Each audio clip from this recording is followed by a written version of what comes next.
بھائی اپنی بہن کو ذبح کر دیتا. لیکن آج کیا ہے؟ بہن کی عزت ہے، بیٹی کی عزت ہے. کیوں؟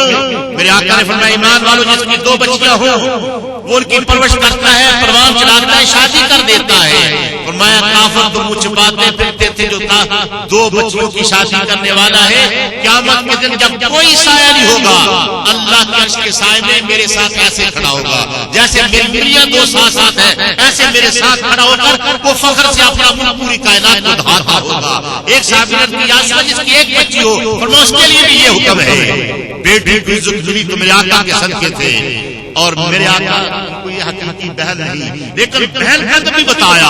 میرے آقا کی بہن ہے دودھ بہن، جس کے ساتھ میرے آقا نے حضرت حلیمہ سعدیہ کی بیٹی حضرت سیدہ شیمہ وہ سرکار کو گود میں لے کر کھلایا کرتی تھی. ہمارے دیہاتوں کے اندر پہلے روایت خراب بھی ہو کہ جب شام کا وقت ہوتا ہے نا تو مائیں کہتی ہے بیٹا ذرا اپنا بھائی کو اٹھا کر سڑک پہ لے جاؤ، چوک پہ لے جاؤ.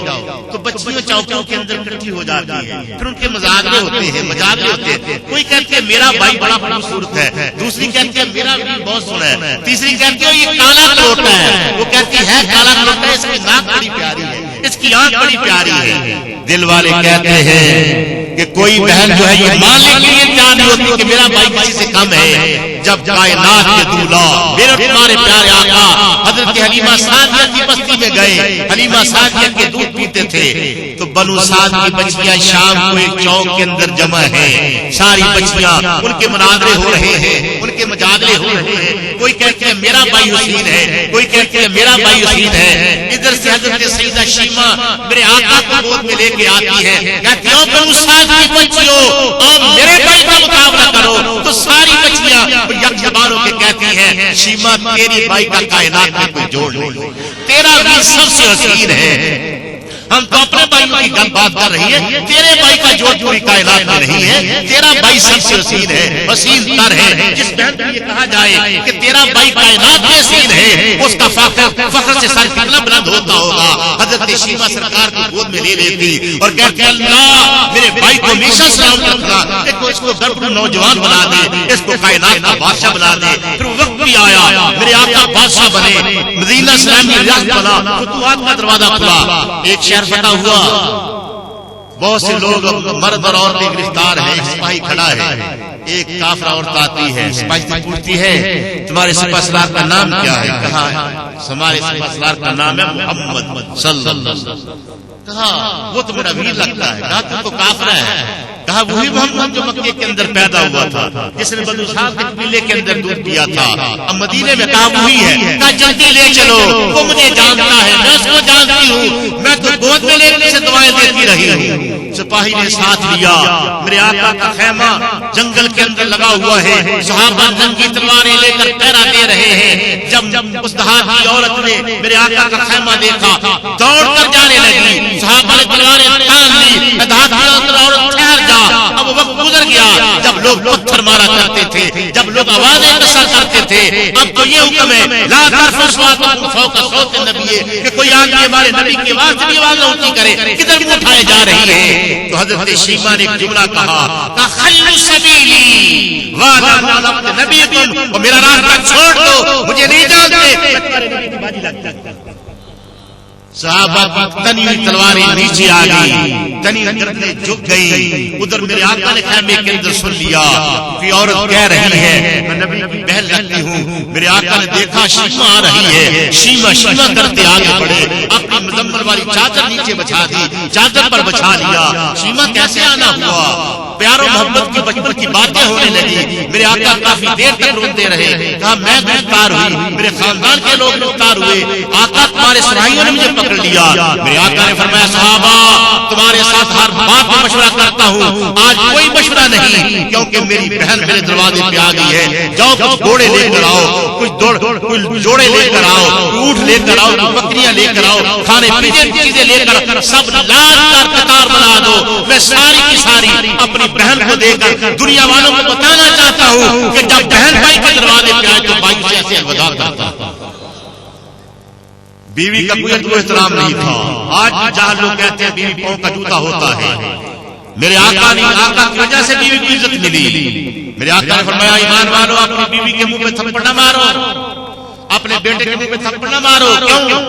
فرمایا وَخَلَقَ الْإِنسَانَ عَلَىٰ صُورَتِهِ، انسان کو میں نے اپنی صورت پہ بنایا ہوا ہے. صورت کا ترجمہ نہیں کر رہا ہوں ورنہ کام بگڑ جائے گا. فرمایا میں نے اپنی صورت پہ بنایا ہوا ہے. آؤ ام المومنین محبوب رب العالمین حضرت سیدہ عائشہ صدیقہ رضی اللہ تعالیٰ سے پوچھو. آپ فرماتی ہیں جب میری باری ہوتی سرکار میرے حجرہ میں جلوہ افروز ہوتے. آپ فرماتی ہیں شہری کے وقت اٹھ کر سرکار میرے سر میں جھاڑو بھی دے دیتے، میرا آٹا بھی گوندھ دیتے، اور فجر کی نماز پڑھ کر میری پلڑی دبا کر کہتے مومنوں کی موت پر نماز پڑھ. اور سنو 36 لاکھ مربع میل کی ہاتھ، یہ ایک کچھ امریکہ کے ایسے ہزاروں لوگ جو ہیں میرے فاروق اعظم کا نام سنتے ہیں تو ان کے جسموں میں کب کبھی طاری ہو جاتی ہے. سیدنا فاروق اعظم رضی اللہ تعالیٰ عنہ آپ کے زمانے میں آج طلاقیں بہت ہوتی ہیں، روزانہ لوگ مسئلے لے کے فتوے لے کے آتے ہیں یہ ہمارے بھائی نے غصے کے اندر طلاق دے دیا. کوئی کہتا ہے میرا بیٹا بڑے غصے میں تھا اس نے غصے کے اندر طلاق دی. غصے کے اندر طلاق دی جاتی ہے. کبھی ایسا بھی ہوا ہے کسی نے کہا کہ آج تجھے پروٹے بڑے اچھے ہیں میں تجھے طلاق دیتا ہوں، تو نے میرے کپڑے بڑے اچھے ہیں طلاق دیتا ہوں. غصے کے اندر طلاق دی جاتی ہے. کیوں طلاق دی جاتی ہے؟ ہم اسلام کے مزاج سے ناشنا ہے، ہمیں معلوم نہیں کہ اسلام کا مزاج کیا ہے. سیدنا فاروق اعظم کی بارگاہ میں ایک صحابی آتا ہے کہ اس کی بیوی غصے میں جب آتی جو منہ میں آتا کیا دیتی ہے. جب آپ کی بارگاہ میں آیا تو آپ کی بیوی ہے آپ کی زوجہ مکرمہ آپ کے ساتھ ایسی لگی.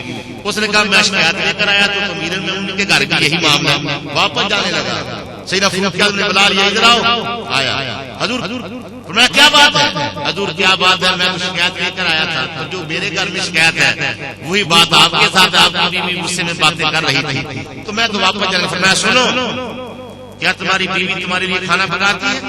کہا حضور کھانا تو بڑا اچھا اچھا. تمہارے کپڑے دھوتی ہے؟ کہا بڑے پیارے کپڑے دھوتی. بچے کتنے ہیں؟ حضور 10-12 بچے ہیں. دودھ کہاں سے پلوایا؟ کہا میری بیوی نے پلایا. دائیں رکھی ہے؟ نہیں دائیں نہیں رکھی. گھر کی رکھوالی کرتی ہے؟ کرتی ہے. کپڑے دھوتی ہے؟ بچوں کی تربیت کرتی ہے؟ کرتی ہے. اور میں سنو تم شادی کرتے ہو عورت کے مقام خدا کے مالک ہو، تم پہ واجب ہے کھانا اپنے لیے بھی لاؤ اس کے لیے بھی لاؤ جہاں سے مرضی. اگر وہ تمہارے لیے کھانا پکاتی ہے تم پہ احسان عظیم کرتی ہے. تم پہ واجب ہے اپنے کپڑے بھی دلاؤ اس کے کپڑے بھی جہاں سے مرضی دلاؤ. اگر وہ تمہارے کپڑے دھوتی ہے تمہارے بچوں کے کپڑے دھوتی ہے تم پہ احسان کرتی ہے. بچہ پیدا کرنا تمہاری خوشی کے لیے اس کے ذمے میں ہے لیکن دودھ پلانا نہیں. دودھ تم جہاں سے مرضی پلاؤ لیکن اگر اس نے دودھ پلایا ہے تم پہ احسان کیا ہے. اگر تمہارے بچوں کی تربیت کی ہے تم پہ احسان کیا ہے. تمہارے گھر کی رکھوالی کرتی ہے تم پہ احسان کیا ہے. فرمایا مفت کے اندر تمہیں ایک ٹوپی ملا ہوا ہے، مفت کے اندر تمہیں ایک برچی ملا ہوا ہے، مفت کے اندر تمہیں خدمت کرنے والی اچھی بیوی ملی ہوئی ہے. فرمایا مفت کے اندر جب وہ اتنے کام کرتی ہے اگر غصے کے اندر کوئی بات کہے تو مسکرا کے سن لیا گیا.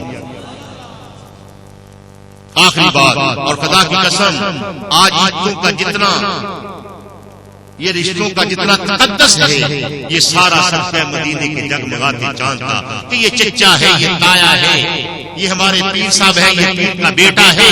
یعنی یہ سارا تقدس جو ہے یہ سارا صدقہ مدینے کے جگمگاتے چاند.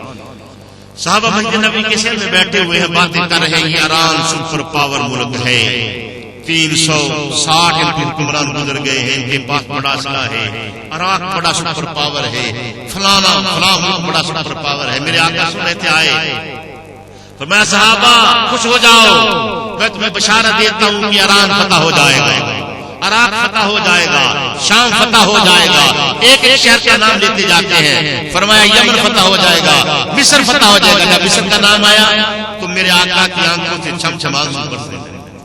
فرمایا صحابہ جب مصر کو فتح کرو تو وہاں کے لوگوں کے ساتھ بڑی نرمی کے ساتھ پیش آنا، بڑے حلم کے ساتھ پیش آنا، بڑے پیار کے ساتھ پیش آنا.